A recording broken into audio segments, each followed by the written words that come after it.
Nous sommes aujourd'hui à Perduis, juste à côté de Nogent-le-Rotrou, en Eure-et-Loire.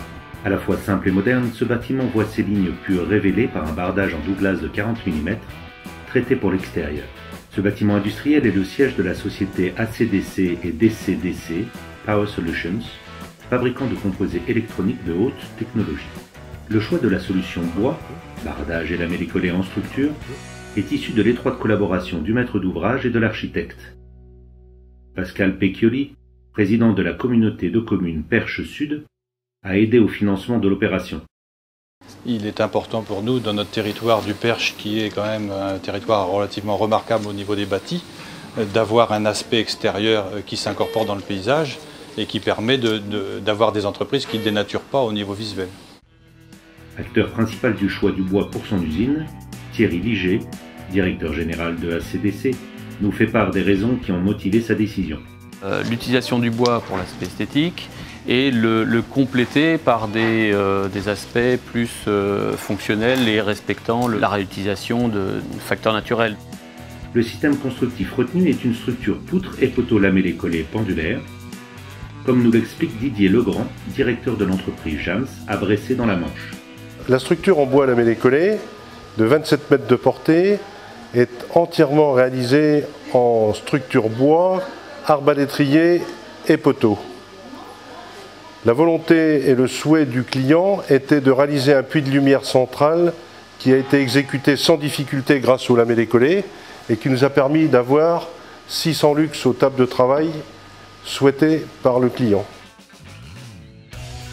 La clarté intérieure, les grands espaces libres sous poutre, le patio central participent à l'action commerciale de l'entreprise vis-à-vis de ses clients. Une des premières impressions quand un client vient voir un fournisseur, c'est souvent la trace qu'on emmène, c'est-à-dire qu'on repart avec la première impression qu'on a eue de l'entreprise. Si la première impression est bonne, en général ça se passe beaucoup mieux pour le déroulement. Et c'est vrai que depuis septembre, on s'aperçoit que les grands comptes qui viennent nous voir, les premières remarques que l'on a, c'est sur la beauté du bâtiment, la chaleur qui se dégage en termes et le bois à ce niveau-là, il est pour beaucoup.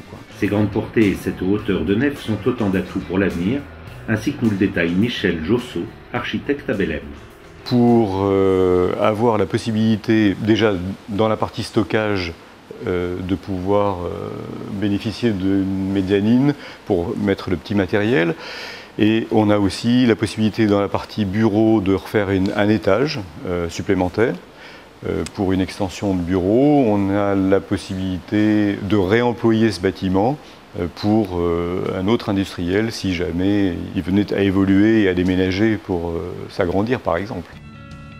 Des solutions pour l'avenir donc, le côté esthétique et environnemental se devant bien entendu de rester dans le budget établi pour cette opération. Dans les premières estimations, le coût de ce bâtiment en charpente métallique et d'un autre côté en charpente lamellé collé. Et on s'est aperçu que le coût est équivalent. Sur les 15 mois du projet, 2 semaines seulement ont été mobilisées pour le levage du lamellé collé. La certification Acerbois-Glulam a élevé la profession dans ses compétences, ce qui nous a permis de répondre aujourd'hui à tout type de marché, du particulier à l'industriel. L'alliance d'un prix de marché et d'atouts supplémentaires par rapport à une structure métallique, environnement, esthétisme, résistance, feu, ont naturellement fait que le lamellé collé a été finalement choisi pour ce bâtiment industriel.